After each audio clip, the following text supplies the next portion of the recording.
Okay, so a bit of a different video today. So I'm here with Andy, who you may recognize from the CGS2 channel. If you don't, you should probably check that channel out down below. So we're just going to have a little chat today because I've come here for two reasons. Number one is to talk about a sale of guitars. And the second thing we will show you later on. So if you've been following CGS Mike's channel, you'll know that Andy has created a second channel, and the whole idea is to basically rehouse a lot of Mike's old gear with the view to put a lot of that money into a trust fund for his kids. So we basically just decided to have a chat about that and talk about, how you guys can get involved, how you can own some of that gear yourself, and where that money is going to go, and, everything else. So really, Andy's the man with the details. So what is the kind of whole process for the sale? What's kind of going on with this? Yeah, thanks, Lee. At the moment, we've raised around about £8,000. That's a great start. Which is really good. Yeah. We've still got a lot of gear to shift. Yeah. Mike had a lot of gear. Yes. He did have a lot of gear. I can attest to that. So the way it's working is we've got a spreadsheet that shows all of Mike's gear across different tabs, and I guess we'll put that. Yes. Yeah, I'll put a link to that down below.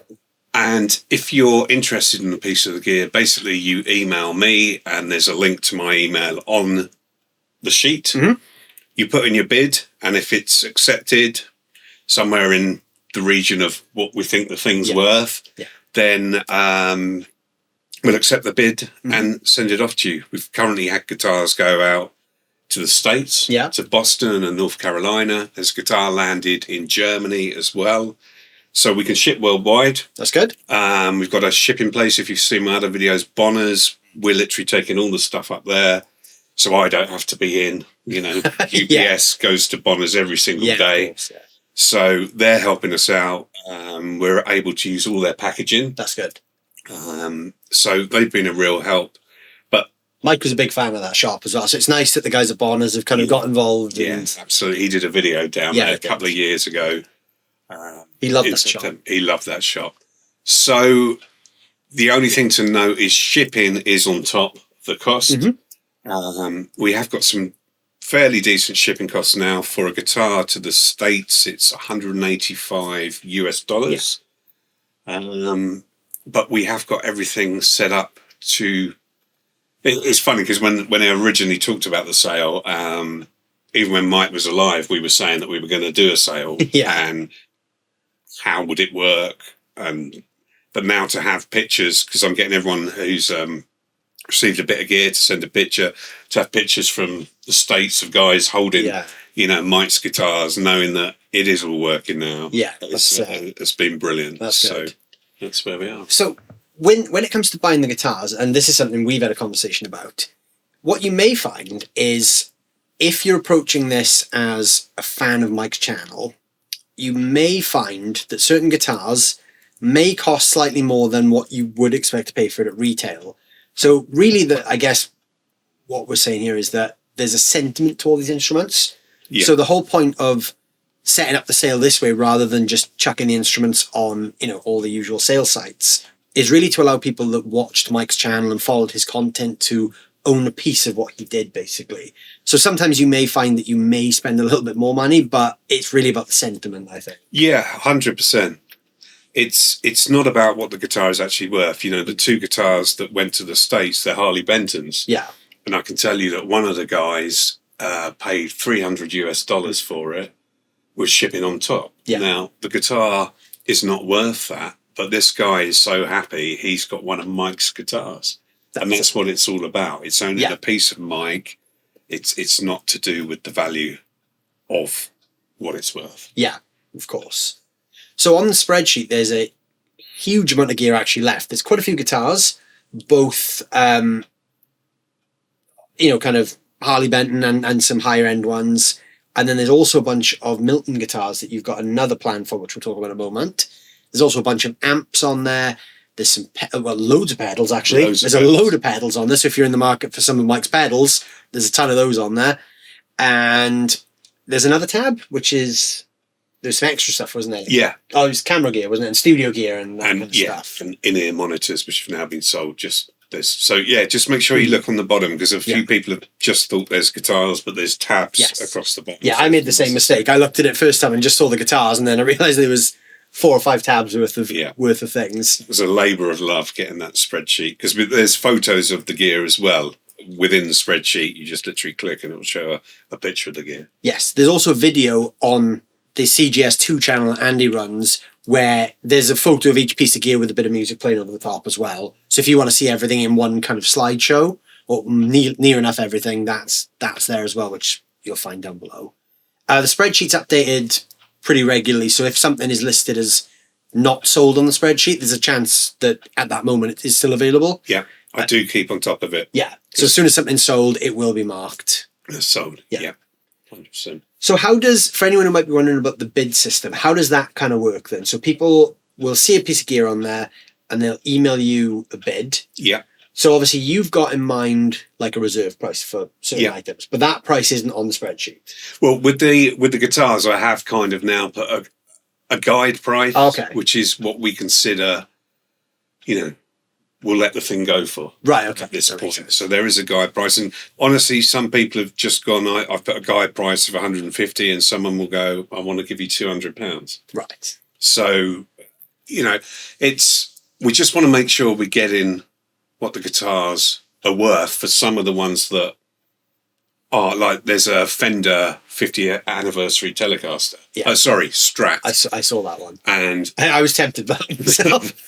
I mean, that's in a beautiful case, and they go for £1,500 used. Yeah. So I think I've put a guide price of £1,200. Now, obviously, if someone bids £500, I'm not going to accept it. So that's kind of how the bid is. It's not people trying to outbid each other. That's not how I'm doing this at all. It's if I think it's a reasonable bid for the piece of equipment, I'll just get back to the person and say, I've accepted your bid. It's now down as sold. So that's fair enough. So it's worth remembering as well, with the bid system, this isn't, like Andy said, it's not about who can get the most amount of money for the guitar, because really there's no profit from this sale of guitars. This isn't about, making a load of money for you or for anyone else. Really, this money's going to Mike's family. Yeah, so, every single penny. Yeah, so it's all being put in a trust fund, I believe, is it, for the kids? Yeah, that's the idea. Once we get to a point, we're at about £8,000 now, probably a nice benchmark would be 10 to then give Sarah the first, £10,000. And she can start setting up the accounts for the kids, and obviously I'll keep the sale going for as long as it needs to be, and we'll just keep adding to love. That's good.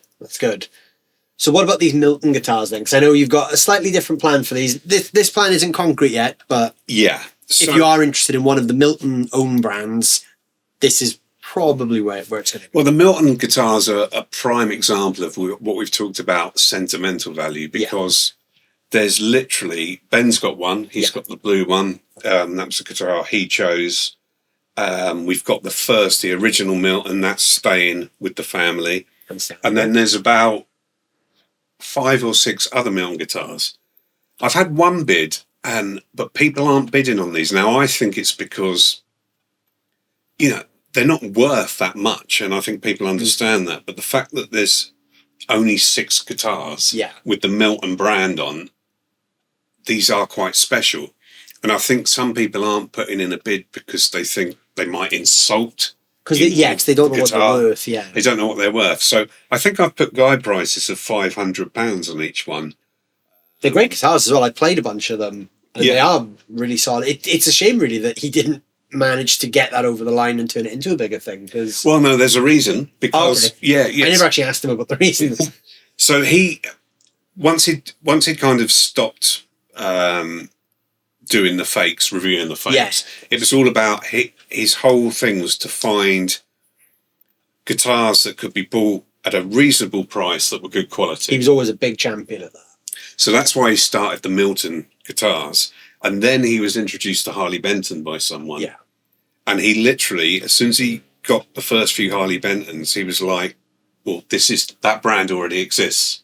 Yeah. I didn't know about this brand, and I do now, so I don't need to make the Miltons anymore. That's because they do a whole range, really great price, good quality for the money you're paying, and that's why he became kind of an ambassador of sorts. Yeah. And he was sent loads of guitars through Harley Benton, which he'd review, and he loved them. So that was the reason he stopped, because, you know, Harley Benton was his thing, and he didn't need to carry on there. Yeah. So and they are great guitars. You'll find that if you look at the spreadsheet, there is quite a lot of Harley Benton stuff listed on there, because he was a big champion for that brand as well. Yeah. Well, yeah, right up until his channel finished, he was always singing the praises of Harley Benton guitars. Absolutely. He always loved them. So I have a plan. Not sure how we're going to facilitate it. As normal, if you've seen my channel, you always see that you guys kind of help through the comments about how to do these things. Yes, if anyone has any ideas for what we're about to talk about, you can bounce over to CGS2 and let Andy know how you would handle this, because we were even having a conversation earlier about some potential ideas. This is an open book at the moment. So the idea is to have you can't call it a raffle. No, you have to call it a prize draw. Prize draw. You want to call it a prize draw? There's all kind of legal potholes around this. But in a nutshell, what we want to do is, let's say a ticket is £5. Once we get to 100 tickets, so people can buy as many tickets as they want, or one ticket. When we get to 100, we've obviously got £500, which is kind of the reserve price, and we will pick a winner, so to speak, and that person will get the guitar. I think from working it out, we can include shipping as far as America. If anyone won it from Australia or something, we might have to, you know, look at that. But that's the bare bones of the idea. Yeah. But now I've got to work out how to get like $7 equivalent payments over the line from the US, a quick way rather than a bank transfer. Yeah, of course. England is easy. We can do PayPal Me. I don't know if people can PayPal Me from the United States. I think so. If there's any prize draw experts watching, feel free to let us know if there's a way. If you're in the States, and if you know, if I give you my PayPal Me link, you can actually send me $7, then let me know, because we could go down that route and make it really, really simple. So just have 2 PayPal Me links, one for the US dollar, one for the pound, or 3, because we have to remember the euro as well. I mean, another way that I've seen people do this kind of thing is to set up a web store and have it as an item in a store. So you would essentially go into like a web store, like let's say cgs2.com for argument's sake, and there'd be a store and you buy an item, but you don't actually get an item, but what you get is a prize draw number. Gotcha. So your purchase counts as an entry. But the only problem there is you encounter like the fees from the store, the fee from the payment handlers. Yeah. So it's trying to figure out a way to balance out everything without the fees, because it just seems bad that someone else will make some money, some big because the whole point of this is not to make money. This isn't about like profit or making money. It's to make money for the kids' future, you know, for you know, when they go to college, or maybe a deposit in their first car or their first car, whatever it may be. So that's what we're looking to, that's what we are achieving, you know, we're getting there. So if anyone out there is interested in getting involved with any of the sale of these instruments, like I said, everything's down below in the description. Basically just look on the spreadsheet, pick what you want, email this man a bid, and then enjoy your piece of CGS history, because there's a lot of stuff to get through. There is a lot of stuff. Yeah. If you watch any of his videos, you'll know the huge array of gear that he owned, because I know it took you quite a long time to sort through it all, didn't it? It did. And we've still got to find his fakes. They're hiding somewhere. You still haven't found them? No. So what about those? Because I know obviously like a lot of people that have watched Mike, or Lance as you know him, from the start, that was always the thing with him, was he was the guy that reviewed the Chinese guitars. Yeah. So what's the plan for those? Where are those going to be sold, or they're not? They're going to be. We've got someone who can debrand a headstock. Okay. How to do it? Right. And they're all going to be, once we've found them. We've got some other, shall we say, cheaper guitars that we haven't put in the sale, and these will become part of this as well. But we're going to donate all these guitars to a music school, guitar school, right? Okay. And somewhere as local as possible. That's fair enough. But yeah, they'll all be donated to a place that needs guitars, which are playable, and they're not going to sell them. Well, it won't say whatever it is on the headstock anyway, because we'll take that off. I'd love to know where he is hiding them. Yeah. Because he had quite a few of them. I'd love to know. He's a bit of an expert at hiding guitars. Well, if you have a look over at CGS2, there's a video where we did go into his cupboard. Yeah. and brought all these guitars out, and we thought we were going to find all the fakes, but actually they were all the non-fakes, apart from a couple. Yeah. You know, a couple of the Chibsons were in there. But no, and he reviewed so many, so Yeah. he put his head in his loft. If you've ever seen in his garage as well, his double garage, there's no cars. He's told me about it, but I've never actually experienced. No, it's quite scary when you walk in. He's told me there's a lot of stuff in there, but I've never experienced the garage myself. Yeah, so, but... He did always threaten to show me, though, but yeah, we just never got around to it. My thinking is there's enough gear to sell right now, and we're not going to sell the fakes, so that can be something for the future. That's fair. You know, that's fair. Let's get this sale, let's get as much as we can, get rid of as much gear as we can. Yeah. And then go fake hunting. Yeah. Yeah, that sounds great. So as well as some affordable guitars, there's some really, high-end guitars that are priced essentially at a steal. I mean, like that Strat for 1,200. That's, if someone doesn't buy that, that's a crime, because that's such a good price for that guitar. There's quite a few amps, isn't there, as well, if I remember the spreadsheet. Yeah. There's a good amount of amps going. Most of the stuff from his backdrop, if you go to his CGS channel, the backdrop he used to use, so the Marshall cab with the, is it JM800 or the JCM that he had? He loved that thing. That was like his prized possession. The amp was. That's a very good piece of history to get over. Yeah, there's the mini Marshall stack. With the two cabs and the head, and there's so many amps, orange amps, two varieties, and the Engel amps. I forgot about the Engel. There's two of those. Yeah.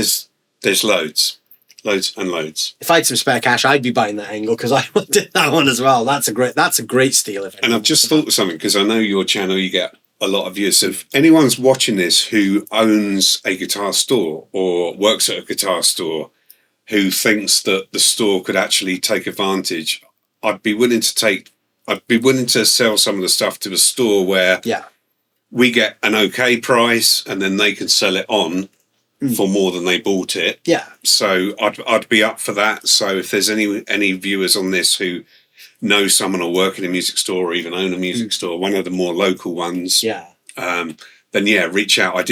Bonner's looked at the list, but if you've gone into Bonner's back room, you see how much gear they've got to get rid of anyway, so they don't want to add to their stock. But even if it's a small guitar store, the pedals and stuff like that, again, I am willing to accept low ball offers on those things, so we make some money. It gets rid of the gear, for want of a better word, and then the store can make some money from reselling it on. So pedals are also a nice thing if you're someone who's watching from overseas and you really want a piece of Mike's history, but you can't afford some of the guitars. Pedals are obviously a lot cheaper to ship anywhere. So, I mean, you can ship most guitar pedals to the States for, £20-30 from experience from when I've sold stuff overseas. So if you're looking for kind of an affordable way to get a bit of Mike's history as well, there's a ton of stuff on there that's even little things that you could get hold of. 100%. Cool. I think that's about everything with the sale, isn't it? I think we've covered most of the stuff there. I think it is. Yes, basically in a nutshell, there's a spreadsheet down below with loads of stuff. If you want something, send an email with a bid and then enjoy whatever it is that you bought.